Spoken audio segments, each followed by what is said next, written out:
Yes, പശ്ചിമേഷ്യൻ യുദ്ധമുഖത്ത് നിന്നുള്ള ഏറ്റവും പുതിയ അപ്ഡേറ്റ്സുകളിലേക്ക് പോയാൽ അമേരിക്കൻ സൈന്യത്തിന് വലിയ തിരിച്ചടി ഉണ്ടായി എന്നുള്ളതാണ് ഏറ്റവും പ്രധാനപ്പെട്ട വാർത്ത. ഇറാന്റെ എയർ ഡിഫൻസ് സിസ്റ്റം പൂർണ്ണമായും തകർന്നുവെന്ന് US പ്രസിഡന്റ് ഡൊണാൾഡ് ട്രംപിന്റെ പ്രഖ്യാപനമെന്ന് മണിക്കൂറുകൾക്കകം 2 US പോർ വിമാനങ്ങൾ നഷ്ടപ്പെട്ടതിന്റെ തിരിച്ചടിയിലാണ് അമേരിക്ക. മധ്യ ഇറാനിൽ F-15 പോർ വിമാനവും ഹൊർമുസിൽ A-10 വാർത്തോഗ് വിമാനവുമാണ് ഇറാൻ വെടിവെച്ചിട്ടത്. F-15 വിമാനത്തിലെ പൈലറ്റിനായി തെരച്ചിൽ തുടരുകയാണെന്നും മറ്റൊരാളെ രക്ഷിച്ചതായും US അറിയിക്കുന്നു. പൈലറ്റിനെ കണ്ടെത്താനുള്ള ദൗത്യത്തിനിടെ 2 ഹെലികോപ്റ്ററുകൾക്ക് നേരെ വെടിവെപ്പുണ്ടായെങ്കിലും പൈലറ്റുമാർ സുരക്ഷിതരാണ്. സുഹൃത്ത് രാഷ്ട്രം വഴി അമേരിക്ക 48 മണിക്കൂർ വെടിനിർത്തൽ അഭ്യർത്ഥിച്ചുവെന്ന അവകാശവാദവും ഇറാൻ രംഗത്ത് വന്നിട്ടുണ്ട്. ലെബനനിലെ ബെക്ക താഴ്വരയിലെ ഒരു പാലം ഇസ്രായേൽ തകർക്കുകയും ചെയ്തു. MCA നാസർ വിശദാംശങ്ങളുമായി ദുബൈയിൽ നിന്ന്. MCA, അങ്ങേയറ്റം കലുഷിതമായ അവസ്ഥയിലൂടെ യുദ്ധം മുന്നോട്ട് പോകുന്നു എന്നുള്ളതാണ് ചിത്രം.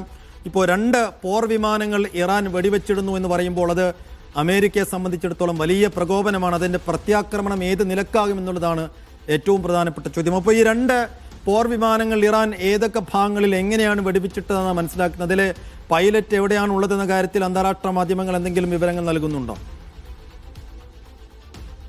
സൈഫുദ്ദീൻ, അമേരിക്കയെ സംബന്ധിച്ചിടത്തോളം സൈനികമായി മാത്രമല്ല രാഷ്ട്രീയമായും വലിയൊരു തിരിച്ചടിയാണ് ഇന്നലെ പിന്നിട്ട് 24 മണിക്കൂറിനുള്ളിൽ സംഭവിച്ചിരിക്കുന്നത്.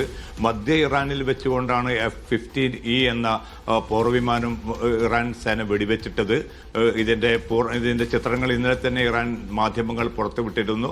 പക്ഷെ വൈകിട്ടോടു കൂടിയാണ് അമേരിക്കൻ ഔദ്യോഗികമായി തന്നെ സ്ഥിരീകരണം നടത്തിയിരിക്കുന്നത്. 2 പൈലറ്റുമാരിൽ ഒരു പൈലറ്റിനെ പാരച്യൂട്ടിൽ ഈ 2 പൈലറ്റുമാരും നിലത്തിറങ്ങിയെന്ന് അമേരിക്ക വ്യക്തമാക്കി.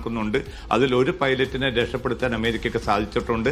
2ാമത്തെ പൈലറ്റിനെ കണ്ടെത്താനുള്ള തിരക്കിട്ട ഊർജിതമായിട്ടുള്ള തെരച്ചിൽ പ്രവർത്തനങ്ങളാണ് നടക്കുന്നത്. അതോടൊപ്പം തന്നെ ഇറാനും ഈ പൈലറ്റിന് വേണ്ടിയുള്ള തെരച്ചിൽ നടത്തുന്നതായിട്ടുള്ള റിപ്പോർട്ടുകളാണ് ഇറാനിൽ നിന്നും ലഭ്യമാവുന്നത്. ഈ പൈലറ്റിനെ കണ്ടെത്തി കൈമാറുന്നവർക്ക് വലിയ തുക ഇനാം നൽകുമെന്നും ഇറാൻ സേന അറിയിച്ചിട്ടുണ്ട്. അതൊരു ഭാഗത്ത് നടക്കുമ്പോൾ തന്നെയാണ് ഹോർമുസ് കടലിനോട് ചേർന്നുകൊണ്ടാണ് A-10 എന്ന മറ്റൊരു പോർവിമാനം കൂടി, വാർത്തോഗ് എന്ന പോർവിമാനം കൂടി ഇറാൻ സേന വെടിവെച്ചിട്ടിരിക്കുന്നത്. അതിന് പുറമെ ഏറ്റവും മികച്ച ഒരു നിരീക്ഷണ ഡ്രോണും തങ്ങൾ തകർത്തിട്ടതായിട്ട് ഇറാൻ അവകാശപ്പെടുന്നുണ്ട്. എന്തായാലും ഈ പിന്നിട്ട് 24 മണിക്കൂറിനുണ്ടായ വലിയൊരു തിരിച്ചടി തന്നെയായിട്ടാണ് അമേരിക്കൻ സേന ഇതിനെ വിലയിരുത്തുന്നത്. അമേരിക്കൻ ക്യാമ്പിലും ഇത് വലിയ ആശങ്ക പടർത്തിയിട്ടുണ്ട്. കാരണം പിന്നിട്ട് 35 ദിവസം കൊണ്ട് ഇറാനെ സൈനികമായിട്ട് പൂർണ്ണമായിട്ടും തകർത്തു എന്ന് ട്രംപ് തന്നെ അവകാശപ്പെടുന്നതിനിടയിലാണ് ഈ ആകാശത്ത് വെച്ച് ഇത്രയും ശക്തമായിട്ട് എയർ ഡിഫൻസ് സംവിധാനത്തിലൂടെ ഈ 2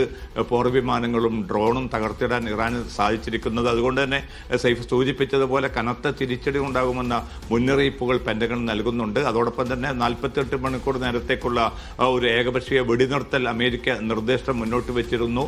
അത് ഇറാൻ തള്ളിയതായിട്ടുള്ള റിപ്പോർട്ടുകൾ പുറത്തു വരുന്നുണ്ട്. പക്ഷേ ഔദ്യോഗികമായിട്ടുള്ള സ്ഥിരീകരണം ഇക്കാര്യത്തിൽ വരേണ്ടതുണ്ട്. ഒരു മധ്യസ്ഥ രാജ്യം മുഖേനയായിരുന്നു 48 മണിക്കൂർ നേരത്തെ വെടിനിർത്തലിന് അമേരിക്ക ആവശ്യപ്പെട്ടതെന്നും തങ്ങൾ ഇത് തിരസ്കരിക്കുന്നതായിട്ടാണ് ഇറാൻ നേതൃത്വം അറിയിച്ചിരിക്കുന്നത്. ആക്രമണം വ്യാപകമായി തന്നെ തുടർന്നുകൊണ്ടിരിക്കുകയാണ്. പിന്നിട്ട 24 മണിക്കൂറിൽ ഇസ്രായേലിൽ മാത്രം 100-ലധികം പേർക്ക് പരിക്കേറ്റതായിട്ടുള്ള റിപ്പോർട്ടുകളുണ്ട്. നിരവധി കെട്ടിടങ്ങൾ തകർന്നതായിട്ടുള്ള റിപ്പോർട്ടുകളും ഇസ്രായേലിൽ നിന്ന് പുറത്തു വരുന്നുണ്ട്. ഗൾഫ് മേഖലയെ സംബന്ധിച്ചിടത്തോളം UAE, സൗദി അറേബ്യ, ഖത്തർ ഉൾപ്പെടെയുള്ള രാജ്യങ്ങൾക്ക് നേരെ ഡ്രോൺ മിസൈൽ ആക്രമണങ്ങൾ നടന്നുവെങ്കിൽ പോലും ആർക്കെങ്കിലും ആളപായം ഉള്ളതായിട്ട് ഇതുവരെയും ഔദ്യോഗികമായിട്ടുള്ള സ്ഥിരീകരണം ഉണ്ടായിട്ടില്ല. സൈഫുദ്ദീൻ, യെസ്, എന്തായാലും കനത്ത തിരിച്ചടിയാണ് അമേരിക്കയ്ക്ക് സംഭവിച്ചത്. അമേരിക്കയുടെ 2 പോർ വിമാനങ്ങളാണ് ഇറാൻ വെടിവെച്ചിട്ടത്. അതിൽ തന്നെ ഒരു പൈലറ്റിന്റെ കാര്യത്തിൽ ഇപ്പോഴും ഒരു വ്യക്തതയില്ല. അവർ ഇറാൻ സൈന്യത്തിന്റെ കയ്യിലാണോ അതോ മറ്റെവിടെയെങ്കിലും മിസ്സിംഗ് ആണോ എന്ന കാര്യത്തിൽ ഇപ്പോഴും അമേരിക്കയ്ക്കും ഇസ്രായേലിനും വ്യക്തതയില്ല. തെരച്ചിൽ തുടരുന്നു എന്നാണ് പറയുന്നത്.